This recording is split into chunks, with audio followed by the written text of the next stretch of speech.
Fantasy season is here, and if you aren't doing mock drafts or research, then what are you doing? Last video I posted 10 players who you must draft, so in this video I'll be giving you 10 players who you should not draft, 10 players to fade, 10 players to stay away from at all costs. It's just as important to avoid these players as it is to drafting league winners. Starting off with Mike Williams. Mike Williams is the most inconsistent wide receiver in the league. He has all the tools to become a top wide receiver with his big frame and red zone threat ability, but unfortunately he's never fully healthy.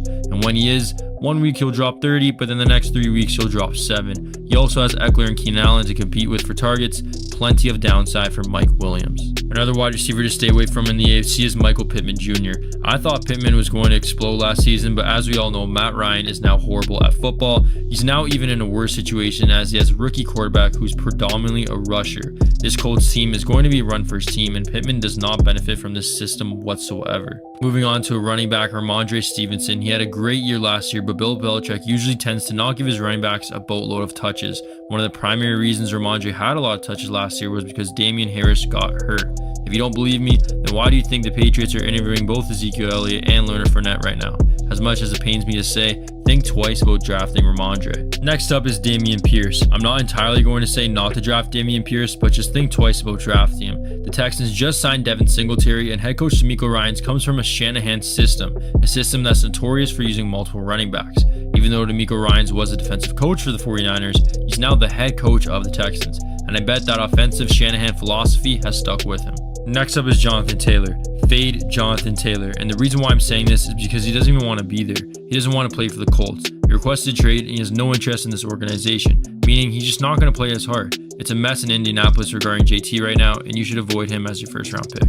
This may come for a shocker, but don't draft Josh Jacobs. It's a mess in Vegas right now, and he's not even with the team in training camp. Even Davante Adams is upset about it. Yes, he led the league in rushing last year. However, every single time we see a running back get a boatload of touches, they always are shelving themselves the next season.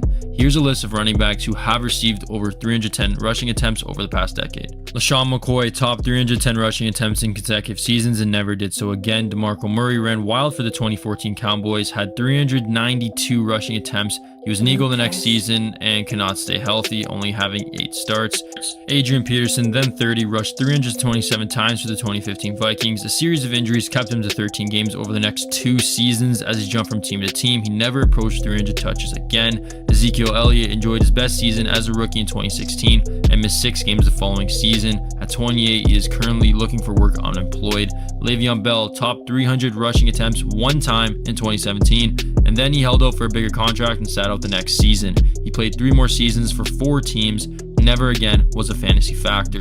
Dalvin Cook slid past 310 rushing attempts over 14 games in 2020, and the next season in 1 fewer game had 63 fewer attempts and more than 100 fewer PPR points, as with Ezekiel Elliott. And as of writing this video, he is not with an NFL team. Derrick Henry uses 378 rushes to sail past 2,000 rushing yards in 2020, and then he missed half of the 2021 season because of injury. Jonathan Taylor was fantasy's best player in 2021, and let's just say he is not fantasy's best player in 2022 and in 2023. So as you can see, there's a very clear theme here indicating that Josh Jacobs will not repeat what he did last season. Fade Josh Jacobs. Last but not least, don't draft Michael Thomas. He's 30 years old now, the age where we typically see the production of wide receivers fall off, but that's not even the main reason. The main reason is he hasn't been able to stay on the field consistently for the past 4 years. He played 3 games last year, missed the whole 2021 season, and played 7 games in 2020. His 1,700-yard season was 4 years ago. Nearly half a decade. He's washed and will not return to his former self whatsoever. It's the NFL. Narrative changes within a heartbeat, and don't bank on the past. Thank you for watching this video. Let me know what you think, and let me know what players you're personally avoiding this year. Don't forget to like, comment, and subscribe for more NFL content. Good luck in fantasy this season.